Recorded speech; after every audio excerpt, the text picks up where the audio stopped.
What if I told you that one moment, one choice, could tear your entire world apart? What if that choice was a secret you couldn't take back, one that would leave you questioning everything? My name is Elena, and this is the story of how I betrayed everything I loved, all because of a temptation I never saw coming. I always thought I could handle it.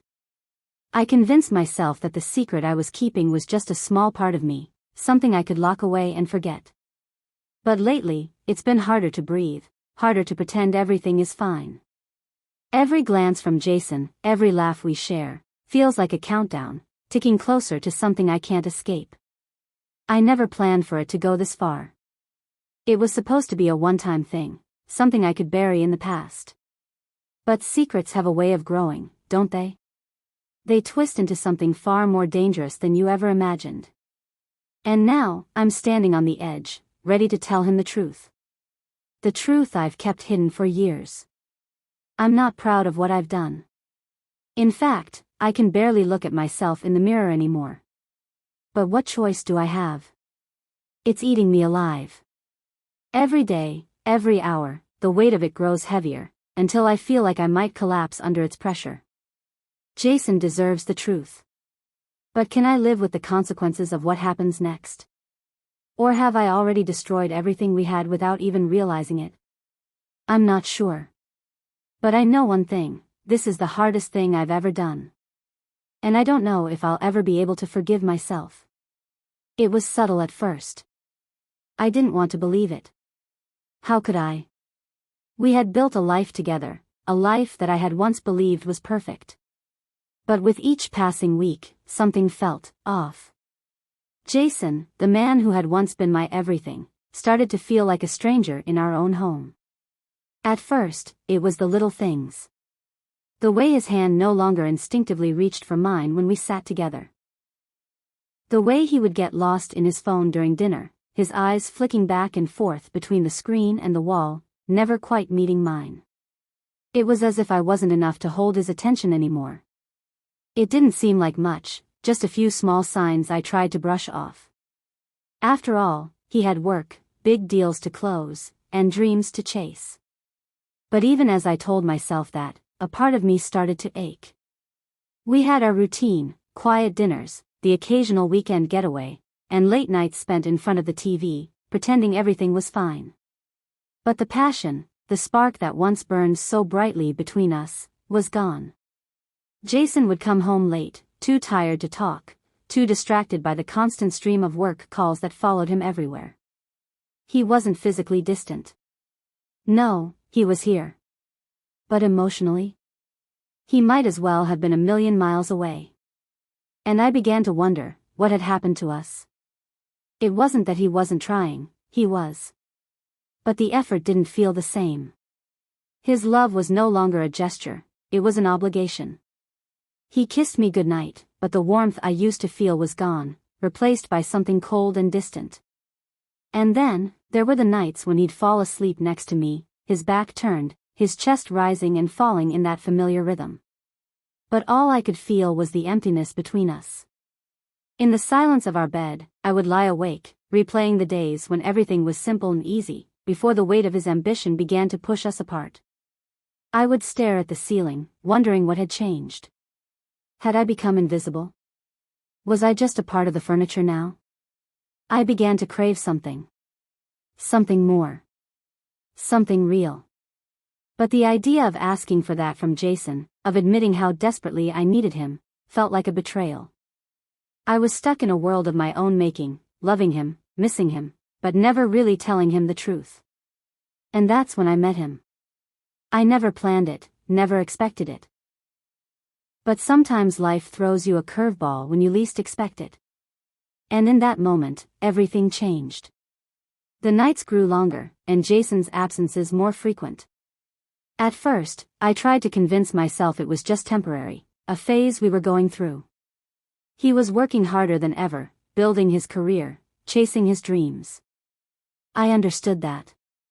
But deep down, a nagging voice began to whisper, reminding me that this wasn't the life we had once imagined. The house, once filled with the hum of laughter and conversation, now echoed with an uncomfortable stillness. I would come home to an empty living room, the faint scent of his cologne still hanging in the air, and I would wait. Wait for him to come home, for him to walk through that door, for everything to feel right again. But he never did. I could feel the shift, like an invisible wall rising between us, brick by brick. The easy affection that once came so naturally, those casual touches, the gentle kisses, the way he would look at me like I was the only person in the world, began to fade. It didn't happen overnight. It was a slow burn, a quiet unraveling that I couldn't quite put my finger on. And then, in the bedroom, I felt it even more.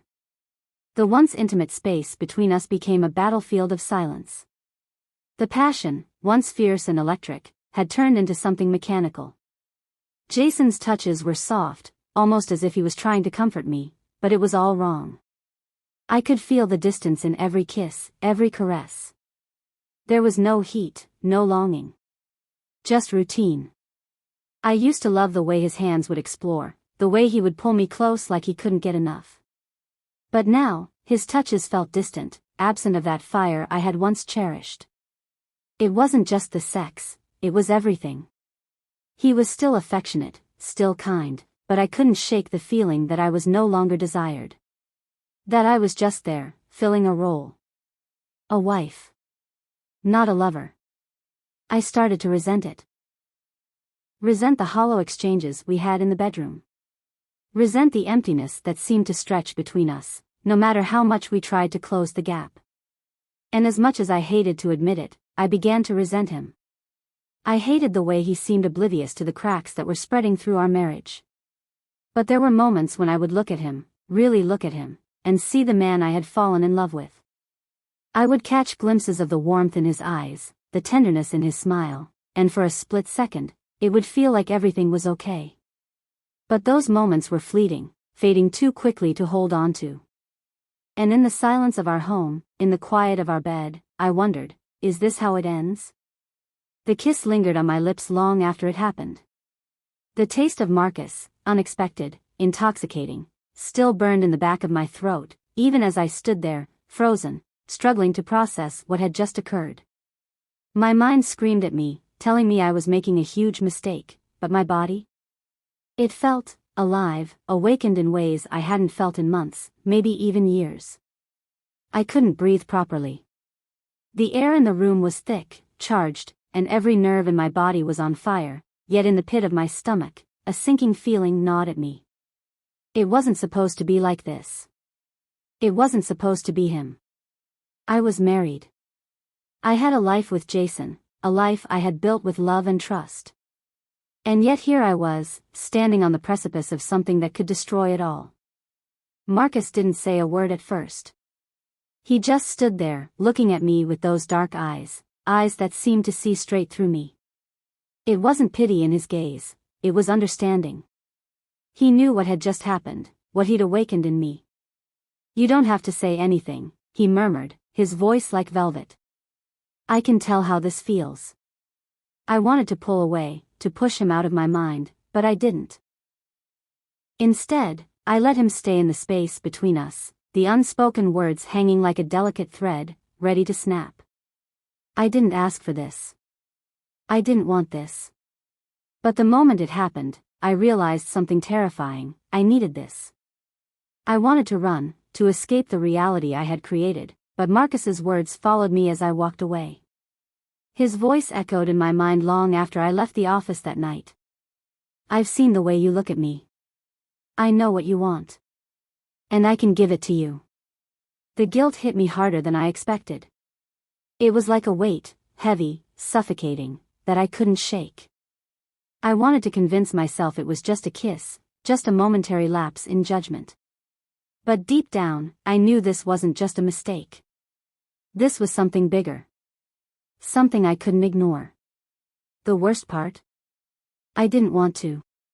I didn't want to go back to the way things were.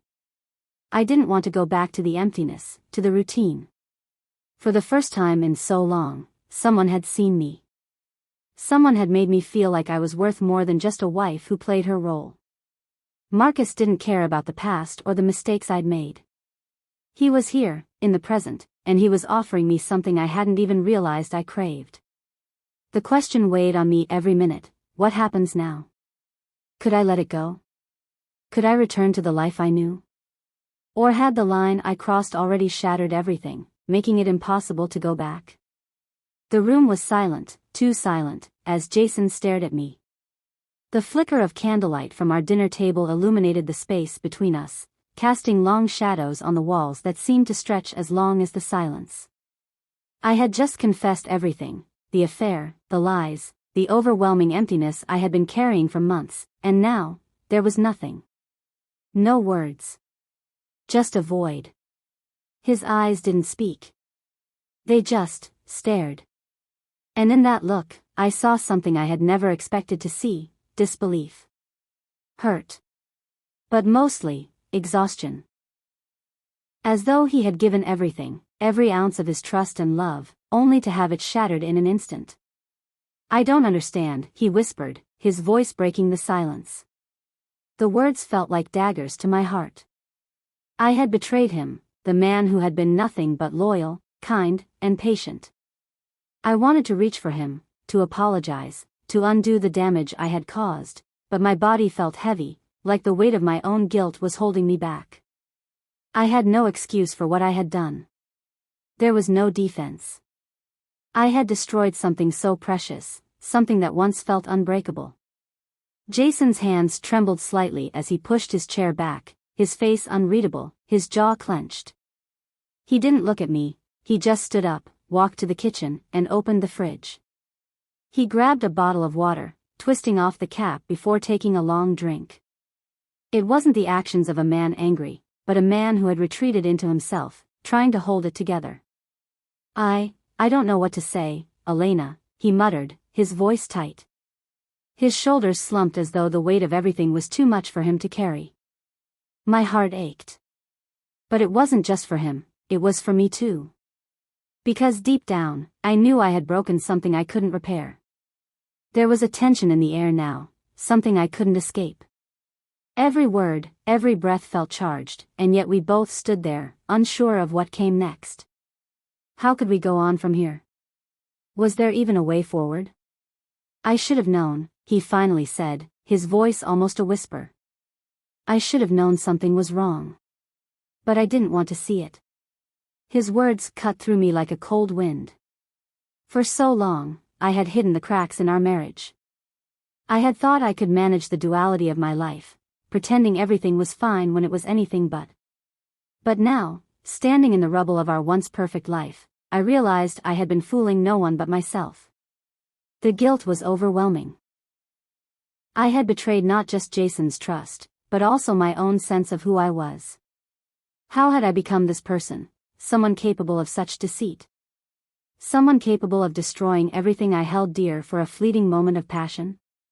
Jason's gaze finally met mine. His eyes were tired, older somehow, like the weight of the world had fallen on him in a single night. He didn't need to say it, I could feel the shift. The man who had loved me so deeply was now a stranger, someone I didn't recognize. "You can't undo this, Elena," he said quietly, his voice distant. The words weren't angry, they were final. A statement of truth. And in those words, I knew I had lost something irreplaceable. And yet, even in the suffocating guilt, there was a part of me that was still numb. Still detached. The reality hadn't fully sunk in. How could it? How could I have possibly imagined that a single confession could change everything so completely? I watched as Jason walked toward the door, his back turned to me. He didn't look back. The silence in the room was unbearable now, louder than anything he could have said. And I was left standing there, alone, with nothing but the ruins of a life I had once thought was perfect. The consequences of my actions were only just beginning to unfold, and I had no idea how far this would go. Could we ever come back from this? Or had the last thread of trust been cut forever? All I knew for certain was this: there was no easy way out. And the next steps we took, if any, would shape everything we had left. I woke up to the same empty silence. The house was still, as if it too was holding its breath, waiting for something to break the stillness. Jason was already up, his morning routine as predictable as always: coffee brewing, the hum of the newspaper being flipped through, the soft scrape of his shoes against the floor. But everything felt different now. The quiet between us had deepened, a chasm that neither of us had the words to cross. He had made his decision. One last chance for us. He didn't say it in those exact words, but I could see it in the way he looked at me when he finally spoke. I want to try, Elena. But I need you to show me that you're willing to fix this. That should have been the relief I was desperately craving. But as I nodded in agreement, something else tugged at me. The pull wasn't just from the guilt of what I had done, but something deeper. A longing I couldn't explain. I had tried to bury it, tried to suppress it under the weight of everything I had destroyed, but there it was again, that temptation, the memory of Marcus, his touch, his words, the way he made me feel seen in ways Jason hadn't in months. I could still feel his hands on me, feel the tension and excitement that had coursed through me whenever we were together. It had been weeks since I had last seen him, weeks since I had betrayed Jason. And yet, the desire lingered. The longing in my chest wouldn't let me go, no matter how much I wanted it to.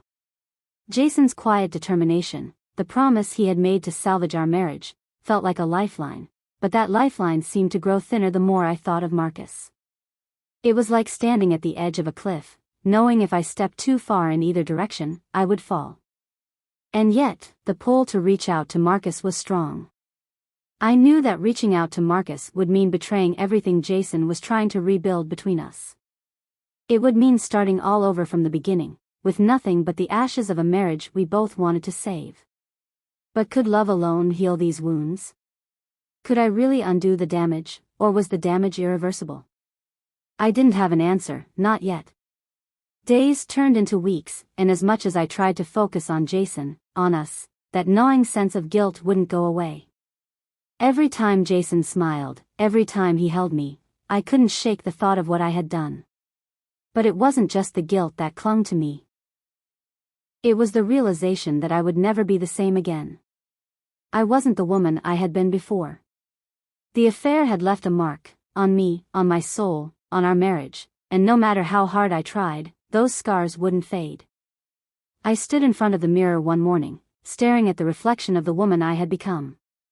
The woman who had destroyed everything she once believed in. Jason had given me this second chance, but could I really give him all of me again? Could I stop longing for the passion I had with Marcus, for the feeling of being wanted in a way I hadn't felt in years? I could feel my resolve breaking with every passing day. The temptation to text Marcus, to reach out just one more time, clawed at me. But deep down, I knew that whatever choice I made, would have to live with it. There was no escaping the consequences. And in that moment, I understood. Love wasn't enough to erase the past. No amount of affection, no promise of a future together, could undo the betrayal. The affair had changed everything. But maybe, just maybe, Jason and I could still find a way to rebuild if I was willing to face the truth, if I was willing to face the consequences of my actions. The decision was mine, but it was one I couldn't make lightly. Because no matter what happened, the past would always linger. The question was, could love really heal the scars, or was this the beginning of the end for us? If you've ever faced the consequences of your actions, or struggled with guilt and desire, I want to hear your story. Have you ever betrayed someone you loved? How did you cope with the aftermath? Share your thoughts in the comments below. I believe there's power in our stories, and I want to hear how you faced your own crossroads. If you found this story gripping, raw, and real, make sure to hit the like button. Share it with someone who might be struggling with their own choices, and subscribe to our channel for more real-life confessions. Every week, we dive deep into the complexities of human emotions, relationships, and the choices that define us. Don't miss out, because the next story might just challenge everything you thought you knew about love, temptation, and the moments that shape our lives. Turn on notifications, and join us for the next chapter. You won't want to miss it.